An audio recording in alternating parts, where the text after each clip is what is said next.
এইটো যে টেষ্টি কিটচেনলৈ স্বাগত জনাই আজি ৰেচিপি লৈ আহিছোঁ তিল পিঠা বিহুৰ তিল পিঠা।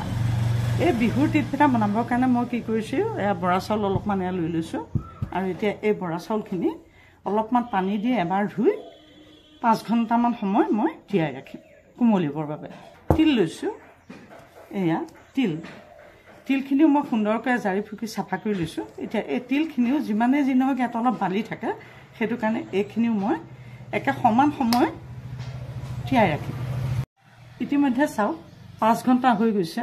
মই চাউলখিনি লৈ আহিছোঁ, খৰাহি এটা টুকি ল'লোঁ, লৈ পেলাই কি কৰিছোঁ খৰাহি এটা টুকি ল'লোঁ, লৈ এখন কটনৰ কাপোৰ পাৰি লৈছোঁ। চাওক কটনৰ কাপোৰখন পাৰি চাউলখিনি জৰজৰীয়া হ'বৰ কাৰণে, যিহেতু মই মিক্সিত খুন্দিম দেই, মিক্সিত খুন্দিলে ধৰক চাউলটো যদি পানী থাকে তেতিয়াহ'লে খুন্দিবলৈ চাউলটো লদালদি হ'ব।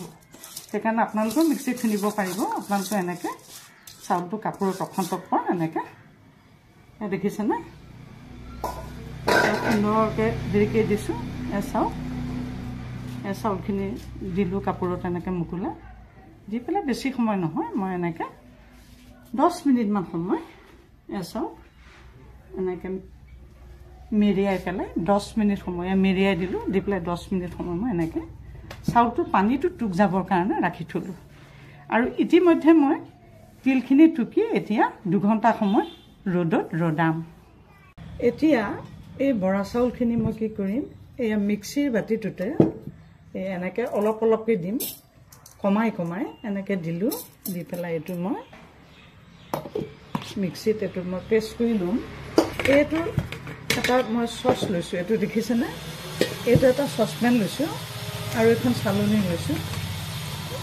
চালনীৰে এই পিঠাগুড়িখিনি চচপেনটোতে চালি বা বেলেগত চালিলেও হ'ল, কিন্তু গুড়াটো আনি এই চচপেনটোতে ভৰাই অলপ লাহে এনেকৈ টিপি থৈ চচপেনৰ ঢাকনিখনে এইটো ঢাকি থৈ গৈ থাকিম, যাতে চাউলৰ গুড়াৰ আঠাটো বতাহ লাগি শুকাই নাযায়।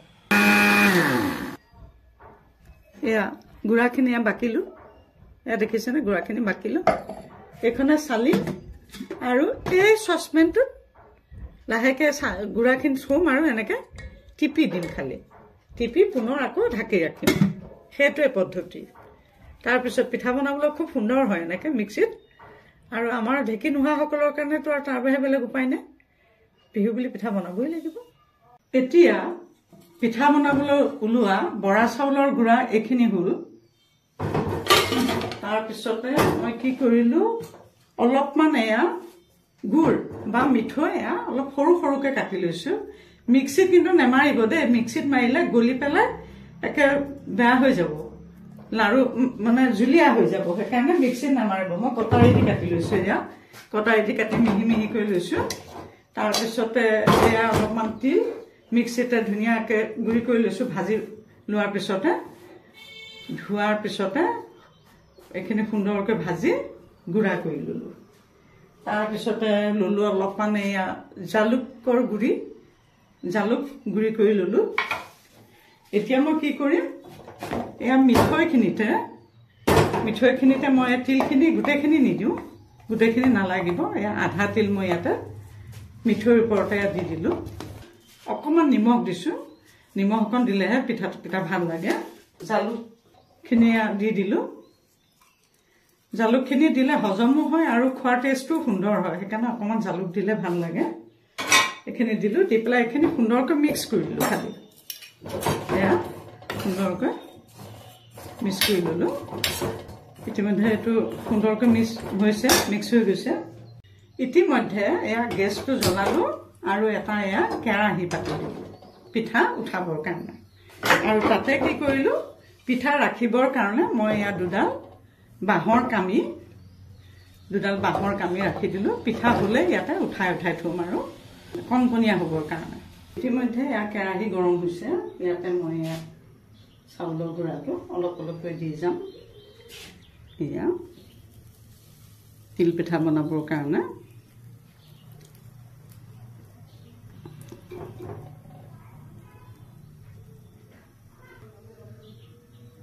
জুইটো এটা নিৰ্দিষ্ট জোখত ৰাখিব লাগে মই মিডিয়াম ফ্লেমতে ৰাখিছোঁ বৰ্তমান এইটো হৈছে এইটো উঠাৰ লগে লগে লাহে লাহে মেৰিয়াই গৈ থাকিলেই হ'ল আৰু এনেকৈ ধৰি এনেকৈ অলপ অলপ অলপ অলপকৈ এয়া ইতিমধ্যে এটা হৈছে আকৌ 2 নম্বৰটো মই দিম এয়া গেছটো মিডিয়াম ফ্লেমত ৰাখিব লাগিব এয়া এনেধৰণে দি বনাই গৈ থাকিলেই হ'ল আৰু এইটো পিঠা মই ধৰক তিল দি বনাইছোঁ কোনোবাই চেনি দিও বনাব পাৰে বা তিল নোখোৱাও আছে সেইসকলে আকৌ নাৰিকল দিও বনাব পাৰে প্ৰত্যেকৰে জুতিটো নিজা নিজা এইটো ইতিমধ্যে এইটো উঠিছে আকৌ এইটো মেৰিয়াই দিলোঁ মই